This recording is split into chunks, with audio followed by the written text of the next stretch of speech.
Players. Players own. Players own. Players own voice. Players own voice. It's Players Own Voice, a podcast from CBC Sports. Good partnerships always have room for differences of opinion. But on the big issues, hearts have to align. So picture this. A happy, committed couple are on the couch watching Canada and the United States compete in women's Olympic hockey. But when it's over, tears soak the cushions. Crying with joy on one side of the sofa, miserable, salty tears on the other. My name is Anastasia Busis. I'm a two-time Olympic speed skater, and we're headed to that soggy couch today to curl up with the former captain of the American hockey team, Julie Chu. Patty Caz winner. Didn't know that about you, bud. I just try to hide some things from you. Yeah, you do. Harvard grad, four-time Olympian, four-time medalist, captain of the USA, carried the flag in the closing ceremonies of Sochi 2014, and I've gone on record 5 million times to say that you carried the flag for the United States, and I wish you could have carried the flag for humanity. That's how where I put you in my life, how much respect I have for you. All-time assist scorer in the NCAA for a long time. You never helped me score a goal, buddy. I tried. You just didn't want to really get anyone to like hook you or anything on the ice. So no, you've called my hockey worse than bad. So no. You've never said one bad thing about anyone, and that cut me deep. I'm here with Julie Chu. Yeah, she's probably one of the greatest people I've ever met, and I know I'm not supposed to pump anyone's tires, but that's just the truth. Buddy, how are you doing? I'm doing great. I love that we get a chance to catch up. I know. I'm in Montreal. It's like the olden days. It's like, I'm so grateful to be here, and I'm so happy that you've taken time from your busy schedule and your newborn baby to talk to me. So, well, like anytime we get a chance to cross paths, I think it's important to find a little bit of time. And having you in our home here, getting a chance to hang out with Liv for a while, and hopefully she doesn't interrupt this podcast. Oh, she does. It'll be good for ratings. She probably... All right, where do we start? Obviously, we're talking hockey today. USA just won a gold medal. Yes. What are your thoughts? Let's start there. So, Kel and I actually watched the game at home with Liv, although Liv was sleeping at the time next to us. And obviously, Carolyn played for Team Canada and has a lot of ties there, was also on part of the coaching staff of the previous World Championship. And then, having a little baby kind of got in the way of maybe being involved this year, the Olympic year. But knowing players on both teams and having gone to 4 Olympics and not had the opportunity to win the gold medal, I was definitely pretty pumped when they got a chance to. And in shootout fashion, I never like a shootout, but that's the format that they had. And it was pretty exciting. And I don't cry tears of joy, but I have to be honest, I was crying tears of joy. How do you do that in front of Caro? Like, because you know that she just lost. Like, did you have to go into a separate room? No, we kind of just allow each other to have our own emotions, and maybe if Canada won or the US won, it wouldn't be as extravagant as if she wasn't next to me in that moment, because we both kind of had our quiet moment to process, though. And we were both kind of crying on our own, but for different reasons. And that is one of the biggest challenges of our relationship, is that in regards to hockey and who we support in our national teams, we are different spectrums. In regards to everything else, as far as increasing the participation of girls coaching and playing and being involved in hockey and the development side and giving our passions of that aspect, we're right on track with one another and what our friends also want. But in regards to oftentimes the hockey and who we want to win at the end of the day, yeah, that's going to be different based on just where we were born. Of course, when we say Caro, we're talking about Carolyn Ouellette, Julie's longtime fiance, dated for 5 million years. Also, 4 Olympics? Like, how old are you? Like 70 years old? 4 Olympics. Some days that's what I feel like. Wow. God. But I love the United States, family in the States. You, of course, are going to be a bridesmaid. I hate losing the States in sport, especially team sport. I don't know what it is. It's like, it's tough. I've never played a game of hockey in my life. I mean, I tried to play with you, and then you dashed my dreams. I can't imagine how hard it is to watch, but how did you play against her legitimately? You know, it's people ask that all the time, and I think when you step on the ice, you have to find a way to compartmentalize. That's a really hard word for me.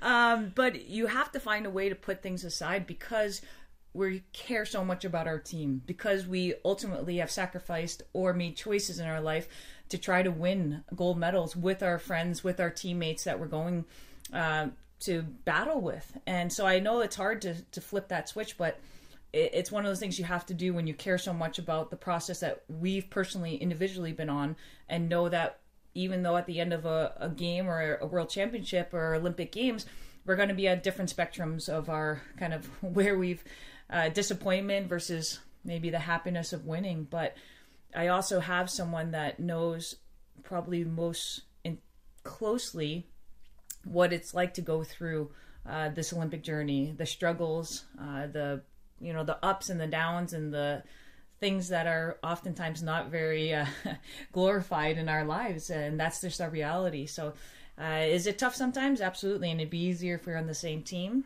for sure. But at the same time, this is one of my best friends that also knows me better than anyone else, and when we step on that ice, we have no choice but to also know that we love our teammates and we love the countries we get to represent, and that's one of the greatest honors. So we don't want to underscore that because our personal relationship will get in the way on the ice. It also helps that you're both class acts. It helps that neither of us are the players that the other team hates. Yeah. Like every team, we have players on our team, Canada is too, that are, the little pests, the ones that are great to create a little bit of, tension out there. But, luckily neither of us were really one of those people. So it made it easier not to be in the locker room and, get, oh man, that player's driving me nuts today. We didn't really have a lot of those moments. I remember I spoke to Tessa Bonhomme, and obviously she can have some firecracker jokes and she can chirp a little. And it's like so many people across the board. Like if you ever got chirped, Julie Chu, like everyone, even on their team, would be like, "Shut up! Like what are you talking? Like leave her alone. She's the best." It's also because they know I would never be able to chirp back. So yeah. it's no fun when you chirp someone and they have no response back. It's like, and then it just ends. Sochi 2014, for better and worse, respecting you and that journey. What was that evening like for you? That was an incredible game. And now the sting of it has worn away. And that helps time because it took a little piece of me. Losing that one out of all 4 Olympics took a piece of me. And it took a long time to be able to come out of that and, just even want to put my equipment back on. Want to be around hockey. I was still coaching in the summer, but you kind of get a little fix of hockey, but the idea of training and preparing and coming back to Les Canadiens at the time, it just wasn't really in my spectrum for a long time. And so that happened in end of February. Training camp is at the beginning of September, and even a couple days out of camp, I was still trying to figure out if I would be able to do this. And thankfully I had an incredible support system around me and awesome people at Les Canadiens that were kind of like, well, why don't you come out, try out, and just see how it is. And I was able to play that year and another one afterwards, and I was really grateful to be able to. And it ended up being an awesome experience, but it took a little bit of time to heal from that, but also made me really strong and understanding different pieces that go into being an elite athlete and the highlights of what we experience, but also the low points of what we experience and how we can become stronger because of them. How long did it take you to talk with Caro? Oh, the same night. You know what? I know she it's texted weird. you from my phone, from my Canadian phone. Yeah. I think it cost me about $5.99. Well, you know what? I owe you a coffee. If you have a $5 around, you guys owe me a little bit of money. You didn't want to bring that up. I do remember that. Yeah, no, absolutely. That's that same night, and it's the same thing that happens though with World Championships as well, or if we play each other. Obviously, we want to give each other our opportunity to experience whatever feelings we need to after a game, and also to celebrate or just share a moment with our teams afterwards. It's really important. Our time on a national team, surrounded by our teammates, are very limited, and so when we're around them, we also want to be present. At the same time, you can't fully walk away from the people we love and our other parts of life. And Carolyn's a huge part of that for me. So definitely after the game, we're bawling, and everyone, they're celebrating, we're bawling, and it takes a long time. And, you know, sometime later on that night, I do get a text, and it was a late game. So I think we played at 8 or 9 at night. So we're talking about 1 a.m. by the time I get back to my room, maybe later. And so I get a text, and, you know, just telling me that she loves me and thinking about me. And so I just text back and I go, appreciate it, and now go and enjoy your time with your team. And then immediately after that, I just started bawling in my room. So it was, you know, it's one of those really emotional times. And the hard part was when you go to Olympic Games, the amazing part and the difficult part is after you lose in such an emotional way, you then have to go through the media zone. And so you're very vulnerable in that one. But eventually you get back to your locker room and you really get to decompress, and you get back to your room that evening and do the same. And then the next morning you go through, you know, 5 or 6 of us have to go through many interviews in a row. And our very first one we did, and there's, you know, Jesse Vetter, a good friend of mine as well, was a part of this. And I remember us starting to do this interview, and we just started to bawl. Like, there's 4 or 5 of us, and we just start to cry as they're asking us about the game and our emotions. And part of it is, one, that we lost and we're so emotional about that, but then we're just exhausted because none of us slept the night before. But then it was kind of a healing process, because you go from basically 11 a.m. until 5 p.m. just doing one interview after another. And in the end, it was almost a cleansing process for us. And there weren't as many tears. It was still hurting, but we were able to kind of process it in that kind of day journey together. Being an American hockey player up in Canada cannot be easy, though. Yeah, I think there are some challenges. Olympic year especially. Right after Sochi, I obviously come up here and I do a lot of the camps that Carolyn runs. And I remember this was 2 years after. We're at a certain camp and we always do an autograph session at the end. And I'm with some of the Team Canada girls, Carolyn, Les Canadiennes, so a mix of all of us. And it's been a great camp, and everyone's been tremendous and awesome and welcoming and loving and all those great things. And you eventually get a mom that comes through and puts down in front of me something to sign. And I look at it and I immediately think, this isn't going to be good. And it was, you know, the cover said double gold from Sochi. Obviously, the men and the women's Canadian teams won in hockey. And so I was thinking, okay, so this isn't going to be good, but maybe I'll find a little nook somewhere I can sign. And she goes, you're in this. And I think, I'm hoping I'm just next to a player. And then she flips it open, and I was on the ice for the final goal when they won. And, you know, it's the above shot. And I'd never seen the game at this point. Like, I still haven't watched the full game. And it's a picture of me from up top along with my teammates on the ice and the final goal going in. And I looked down at it and I just froze.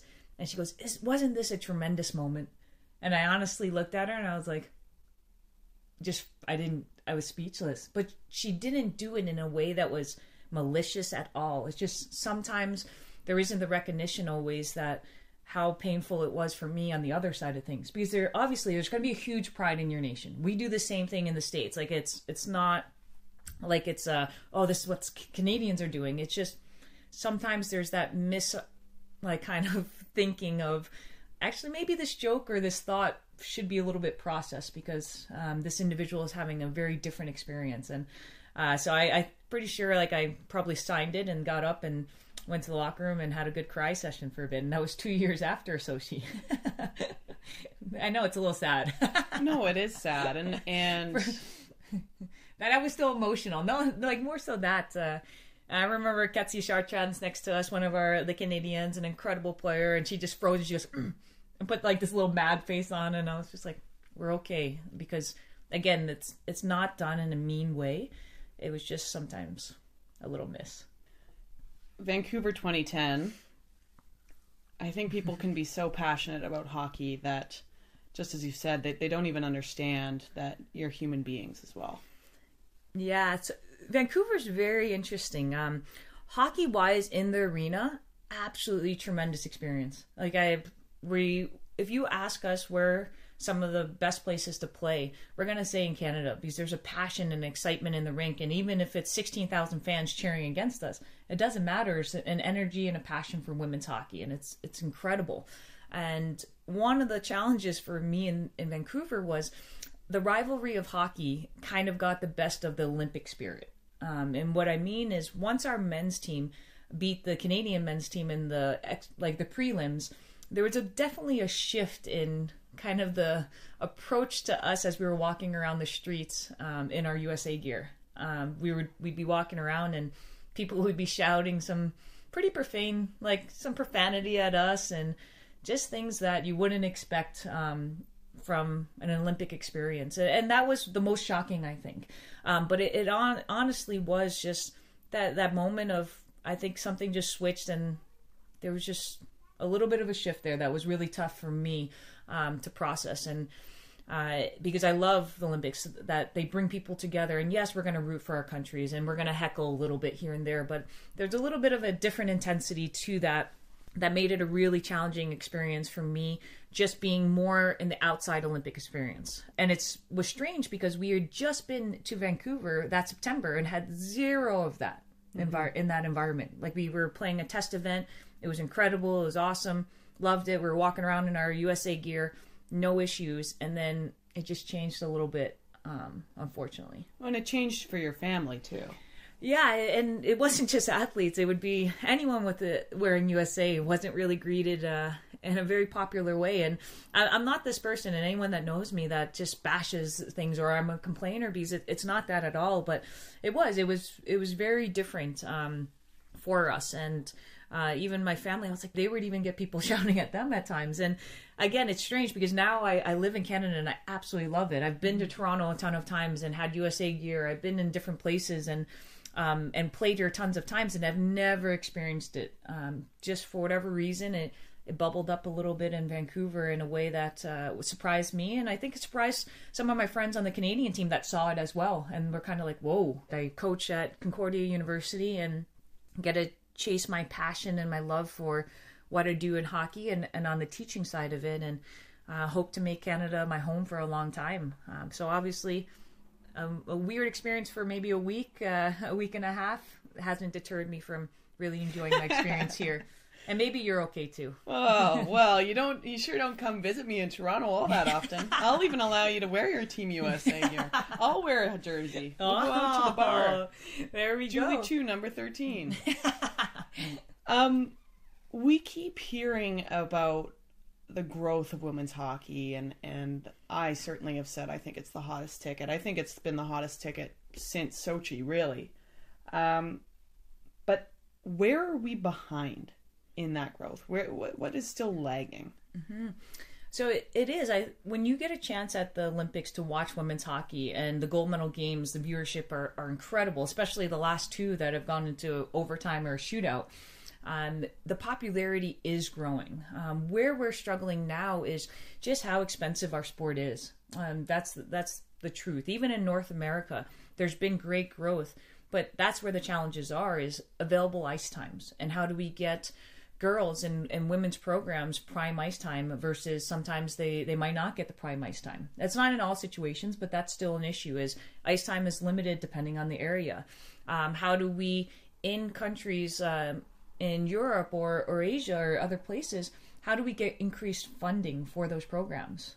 We're continuing to push for it in the United States and in Canada to grow and to match those of our men's programs or the resources available to the men's teams that are here. The same thing is happening in other nations, but that gap's even greater. Mm-hmm. So I think those are some of our challenges, is just sheer numbers. We're still at the infancy in a lot of ways. But it's really exciting to see that there are passionate people that want to not only develop hockey within our own nation, but also reaching out and being ambassadors in other places. And France St. Louis is a great example of that. Like, an incredible ambassador of women's hockey. Was in the 1998 Olympic Games. Absolutely incredible. One of Carolyn's all-time, role models and heroes, and now has become one of mine too. Mine too. Yeah, right. As we get to know her, and she just came back from France and was there for probably about a week and a half, and helping to develop the coaching there. And that's part of it. There's all these aspects. There's funding. There's getting young girls involved. There's getting coaches involved, and then educating all of those aspects to being as elite as possible in that development and growth together. Talking about NCAA and U Sport, formerly the CIS, you, of course, Smarty Pants, graduated from Harvard. Kevro went to Minnesota Duluth. A number of Canadian female hockey players go down south, NCAA, but I think U Sport, from the outside at least, has made great leaps and bounds to kind of catch up. A lot of athletes are staying in Canada. You are now the head coach of Concordia Stingers, doing a great job. I might just try my luck. Walk on. Hey, red shirt. I can red shirt for the first year if you want. Training camps in a couple weeks. Yeah, I'm ready. I'm in shape. What does U Sport need to do to kind of equalize that playing field, knowing that budgets and whatnot down south are larger than what we have in Canada? You know, that's one of the biggest challenges, is because for a long time the NCAA, and I grew up in the States, so that's the system I knew, and there are some tremendous resources down there and incredible opportunities as well. So that used to be like the gold standard. I want to go to NCAA, that's the most prestigious thing to do. But now, as you said, U Sport and women's hockey up here has really developed. The pool of hockey players is greater, so even if some players go down south to the States, players are staying here in Canada and are high quality players and able to develop and have great experiences as student athletes. And one of the great things about Canadian universities is just how accessible it is and affordable. That's one of the things that makes me sad about the States right now, is that tuition rates are just continuing to skyrocket. So unless you go to a scholarship school where you can get a true full scholarship, you might be paying $60,000, $70,000. And depending on your program, will it transfer when you come back? There's a lot of those things for student athletes to consider when they're deciding, do I go to NCAA, do I stay in U Sport? And now, because U Sport has a league that's strong, we'll go down and play a lot of NCAA teams and fare really well against them. We'll lose some, we'll win a bunch, we'll tie some. If you take this 5-10 years ago, that wouldn't really happen as much. Maybe the top U Sport teams were losing to the mid-range teams. Now the key is, how do we get some more funding to be able to provide more scholarships and also cover room and board? Because scholarships in the States are tuition and fees and room and board. Up in U Sports, it's more tuition and fees, and there is a pilot project that is allowing us to also offer some room and board as well. But it's challenging because budgets are a bit tighter. But as far as resources, passion, it's still the same as what I experienced when I was at Harvard. I'll never forget the casserole riots in Quebec.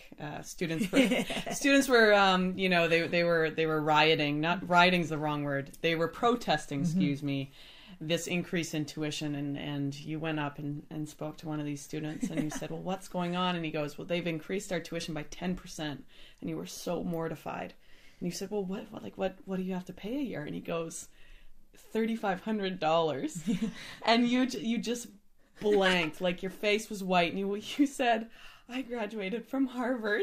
And I can't even imagine. I'm not going to ask you what your tuition was or your student fees, but I'll never forget that. We're very lucky to have affordable education up here, but it sounds wonderful that, there are pilot projects to kind of equalize on a number of ways. What's actually really cool is right now Hockey Canada is having their development camp. So their under 22 team that they've kind of designated as Hockey Canada funded. Team Japan is also in. And then U Sport has also put together an all-star team. So it's only players across the Canadian League that now are part of one team. And they compete against Team Japan as well as the two development teams. Well, for me as an educator and passionate coach, I just want student athletes to get the greatest fit for themselves and not just say, oh, it's only this league, it's only that league, but really see what's the best fit for each individual.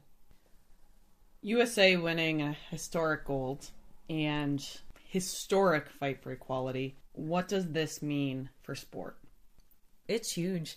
One of my proudest USA hockey moments was what happened in March 2017. When the girls went on strike and said they wouldn't play in the World Championship unless they got some equality to what the men's program was getting, unless they've got some funding that would help support them to be elite athletes.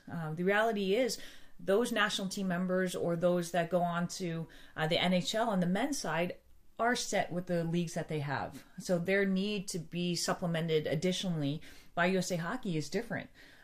But for our women's program, we don't have that same reality as of yet. We're working hard to develop that. So in order to have someone that wants to stay in their mid-20s or late 20s or even into their 30s to compete and excel, we don't want them to then always have to ask their parents for rent money. And that was the reality. So now with the strike, USA Hockey has created a system where our elite athletes who are training and full-time, being great ambassadors, are able now to have financial security to be able to then continue to push the envelope and be awesome ambassadors in all these ways.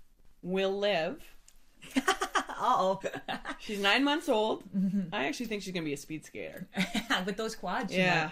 We have the same quad. I said we have the same composition of our quads right now. She's got a few rolls. So do I. We're moving on. Is she going to be a hockey player? I want her to be healthy and happy and active. But what's been pretty fun is she's obviously in the rink all the time. So all throughout the Stinger season, she'd be in, her little bucket seat, and she'd just sleep through the entire game. So I don't know how much interest there was at that point. But what's fun now is that she's obviously more mobile and more awake these days. So we go into the rink and we're coaching, and we might have her in her little sack in front of us. We're just carrying her, and her arms and her legs just start to flail in excitement. So if that's any indicator that she likes hockey, then maybe we have some good omens. Will she play for the States or Canada? How about Concordia Stingers? Yeah, I think that's the TBD right now. But we are living up in Canada, so it's making it a little bit harder for me to vouch for the U.S. up here. You guys could move to Connecticut. I would come and visit you. I think one thing is that we are truly, truly blessed in our life for all the experiences that we had.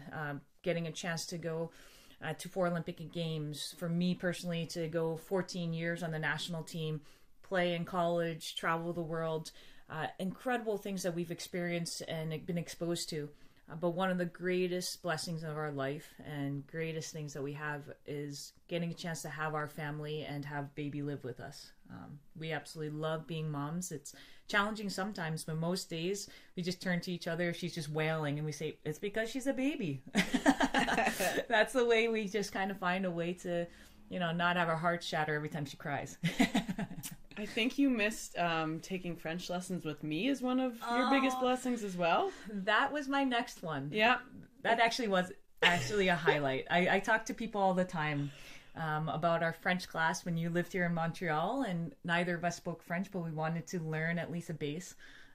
And at Berlitz there, it was actually one of my highlights. Absolutely. And what I loved is that I, of course, growing up in Calgary, I was predisposed, or, I was introduced to more French words than you living down in the States, but you knew Spanish, so you could conjugate verbs a lot more efficiently than me.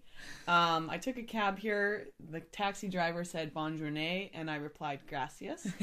We need to get back on the horse with that one. But Julie Chu. Yeah! Woo Chu! So honored to be here. Yeah, I miss you every single day. I mean, how about you come to Toronto and give us a little FaceTime with CBC? I know. I think we got to get out there at some point. I am going to be there for a few games with the Stingers, but it might be a little bit of a flyby as we're playing a little bit west of Toronto. But I'll rent a car. I'll come watch. Yeah, there we go. We can stop, slow down. You can hop on the Stingers bus, and then we'll keep going with you. I think that sounds about right. Well, although it seems like you're going to be trying out for the team, so maybe you'll be on the bus already. I'll be on the bus, yeah. This is, my bosses don't know this, but I'm trying for my second dream of going to U Sports, being a hockey player. Just as my coach said, I was worse than bad. I don't like when people take the puck away from me, so... Yeah, that was one of the moments where I had to have a little bit of a reality check for you when you said, I like playing hockey, except for when someone picks up my stick and takes the puck from me. And I said, you might have a problem there then. It's the truth. I hate it. It's one of my biggest pet peeves. Thank you so much for joining me. Julie Chu, full-time beauty. She was on the B list, now she's on the D list, and it's really, she's not a very humble person. Not a lot of humility on this one, so maybe this will get me up to the C list now after this podcast. Oh, you gotta retweet. I recorded that conversation with Julie Chu in her Montreal home. Players Own Voice podcast is a CBC Sports production. Email your comments to us at playersownvoicepodcast@cbc.ca. Social media at #PlayersOwnVoice. David Giddens is the producer, unless you're complaining. I'm Anna Stasher on Insta and Twitter and everything social. Thanks for listening.